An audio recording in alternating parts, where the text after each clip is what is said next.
All right, our self-massage circuit, what every athlete should be doing outside of practice time every day. Take 15 to 20 minutes to promote recovery. Kate Kabenina is going to take us through this routine with our foam roller, starting with a little self-massage of the calves, both the gastrocnemius and the soleus areas. Want to stay away from the Achilles. When we foam roll, we want to dig deep into the muscles, but avoid the tendons and joints. And of course, we've moved on now to the hamstrings. You can see how Kate is rotating around, getting all different angles of that muscle group, rolling back and forth. You can also kind of pause and really dig into those tender areas.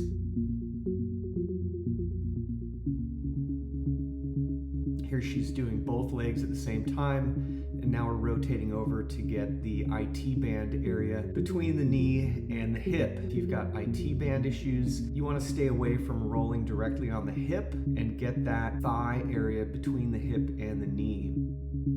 So she's gone over to the other side. And now we're focusing on the glutes. Rotating around, you can flip that leg up and roll all the way over in both directions.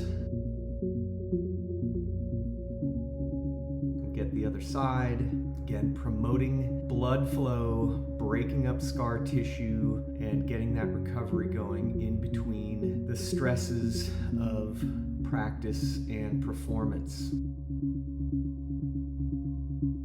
We'll flip over now and get the shins, so the tibia and those thin sinewy muscles that run across the front of the shin. These definitely need to be attended to on a daily basis, breaking up the scar tissue, alleviating that stress in these tiny muscles that take a big pounding, whether you're a sprinter, jumper, hurdler, distance runner.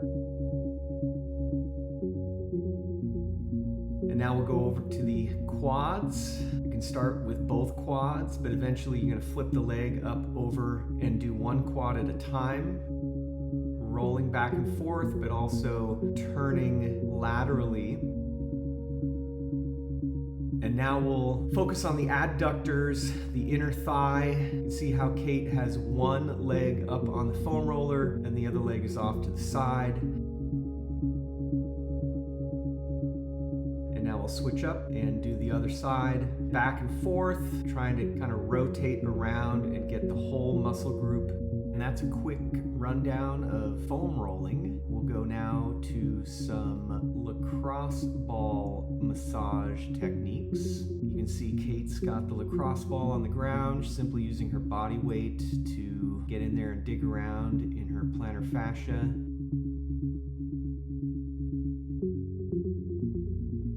Now she's just simply getting her thumbs in there and moving around those metatarsals, getting into that plantar, both sides, kind of working on the flexion of the metatarsals and digging around underneath the foot.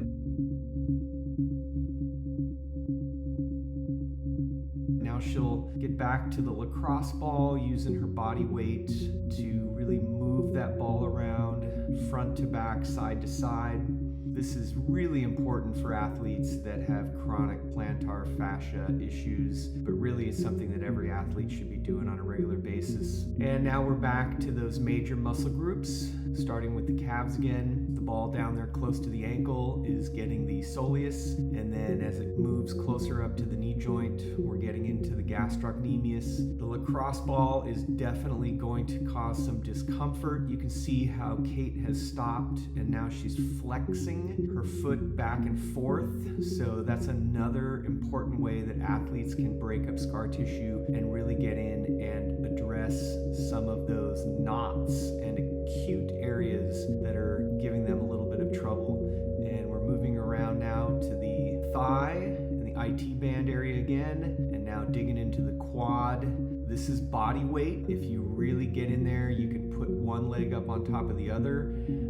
But this is definitely going to be uncomfortable. So athletes should be trying to dig around, move around the fascia, promote that circulation, breaking up scar tissue. This really is something that should be done on a regular basis in order to stay healthy, keep those muscles loose and supple and ready for the next blast of intense activity. Getting all the way around glutes, hamstrings, quads, calves. Doesn't take much, 15 to 20 minutes of this kind of routine with a foam roller, lacrosse ball. If you're not quite ready for the lacrosse ball, a tennis ball works pretty well as that kind of intermediary between the foam roller and the lacrosse ball or even a golf ball. Shout out to Kate Kabenina, class of 2024, state champion, NXN Qualifier, Coach Walsh Award winner, for demonstrating all of these important recovery activities.